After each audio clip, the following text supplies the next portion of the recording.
bagaimana pandangan ulama ya terkait dengan menggunakan dompet digital. Jadi kalau tadi udah kita kupas, hukum asalnya boleh dompet digital.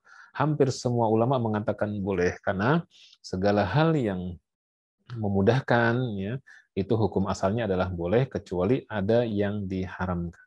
Kalau yang diharam ada ribanya, maka ribanya ditinggalkan, maisirnya, gorornya, dan seterusnya. Ya. Nah, kemudian yang kedua, kita juga melihat tadi pendekatan akadnya. Ya. Pendekatan akadnya ada yang menggunakan pendekatan akad court, ya, sebagian yang menyatakan bahwa ini adalah court, ya, maka diskon menjadi haram. Ya. Oke ya, tadi sudah kita kupas. Yang kedua adalah ada yang menggunakan wadiah. Kalau menggunakan wadiah, maka diskon boleh, tapi tidak boleh diperjanjikan atau dipisah. Kalau diskonnya berasal dari merchant, itu boleh, tapi kalau diskonnya berasal dari penerbit, maka tidak boleh. Nah, ada juga yang menggunakan konsep ijarah mausufah fi zimmah. Ya, membeli jasa, membeli barang yang uangnya dibayar di muka. Ilustrasi mudahnya begini, ya sahabat Asa TV. Saya lagi renovasi rumah. Ya, di rumah saya ada tukang banyak, ya. Dan kemudian saya datang ke toko material, Pak Haji, karena saya sudah langganan dengan Pak Haji punya toko material, saya lagi renovasi rumah nih, saya deposit ya 10 juta. Ya, ini 10 juta ini untuk membeli material. Kan di situ materialnya udah jelas ya, ada semen, ada genteng, ada apa segala macam. Nanti anytime tukang saya datang ke sini butuh sesuatu, kasih aja ya, nanti langsung dipotong dari uang yang sudah saya bayar tersebut. Nah, karena Pak Haji udah kenal saya udah kenal Pak Hajinya, dan saya dibayar di awal, maka Pak Haji itu ngasih harga berbeda dengan harga orang pada umumnya. Ya. Karena udah kenal saya terregister di hatinya Pak Haji itu, ya, karena sudah kenal lama, sama-sama jamaah di masjid misalnya, dan juga saya bayarnya di muka di awal, ya, maka Pak Haji ngasih harganya berbeda. Ya, misalnya semen harganya ke orang 85.000, ke saya dijual 80.000 gitu misalnya gitu ya, karena saya dengan berbagai macam hal-hal tadi. Nah, ini kira-kira sama seperti ijarah mausufah fi dhimmah. Toko material itu adalah GoPay itu sendiri ya, yang saya bayar kepada GoPay, dan GoPay di sana punya item yang itemnya semua sudah teridentifikasi dengan jelas. Pengantaran sekian, kemudian juga makanan sekian, jasa-jasa yang lain sekian, sudah jelas clear, tidak ada gharar sama sekali. Memang itemnya banyak, tetapi itemnya sudah teridentifikasi semua. Maka ketika itu ya, diskon yang muncul dari situ, maka itu hukumnya menjadi boleh. Ini menurut pendekatan ijarah mausufah fi azimah. Ketiga pendapat ini memang ada dasarnya semua, ya, ada dasarnya semua. Jadi intinya minimal kita tadi tahu secara global tentang pandangan-pandangan ulama terkait dengan hal tersebut.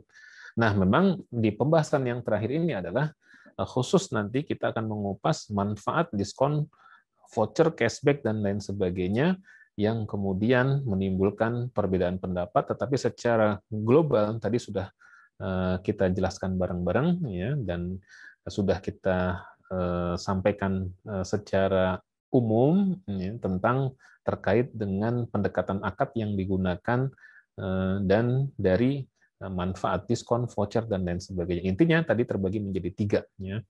Ada yang menggunakan pendekatan court, maka diskon apapun menjadi tidak boleh haram. Ya, kalau kita melihat di YouTube atau ustadz di masjid yang menyampaikan diskon itu haram, berarti dia menggunakan pendekatannya court.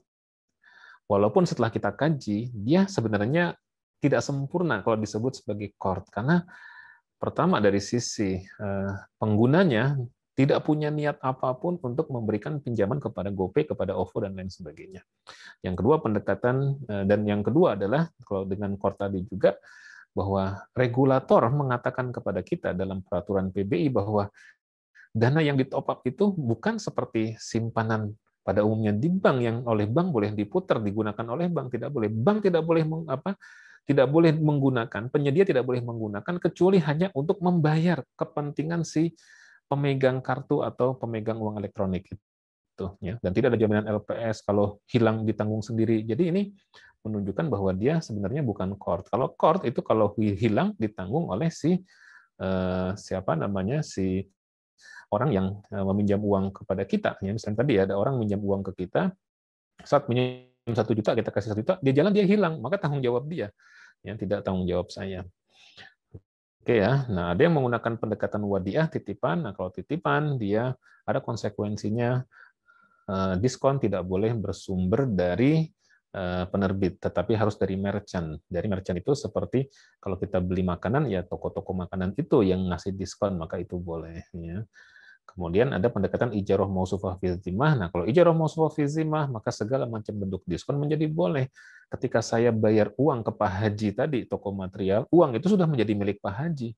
Ya, uang itu sudah menjadi milik Pak Haji, dan Pak Haji itu mau gunakan untuk apapun boleh, mau ngasih saya diskon apapun boleh. Saya membeli barang, tapi barangnya belum saya ambil. Tapi barangnya jelas, yang ada di toko Pak Haji aja, toko material. Nggak mungkin saya ke toko material membelinya barang elektronik, nggak ada. Ya handphone Samsung misalnya, nggak ada. Jadi teridentifikasi tidak gharar dia. Ya. Meskipun ini juga pro dan kontra. Maka demikian juga dengan ketika kita top up di GoPay tadi, ya. Maka uang itu sudah menjadi miliknya GoPay, dan dia ngasih kita diskon dan lain sebagainya, itu hak dia dan itu boleh bagi kita memanfaatkannya. Nah, cuma ada syaratnya, kalau kita menggunakan ijarah mausufah fi zimmah ini tidak boleh kita ambil cash. Kenapa? Karena uang itu sudah berpindah menjadi milik si GoPay, ya, si penyedia jasa dompet digital tersebut. Nah, kemudian yang terakhir yang di sini adalah manfaat diskon, voucher, dan sebagainya. Nanti akan kita kupas lebih detail lagi rincian dari ketiga pendapat tersebut. Karena ketiga pendapat ini masing-masing masih punya kelemahan.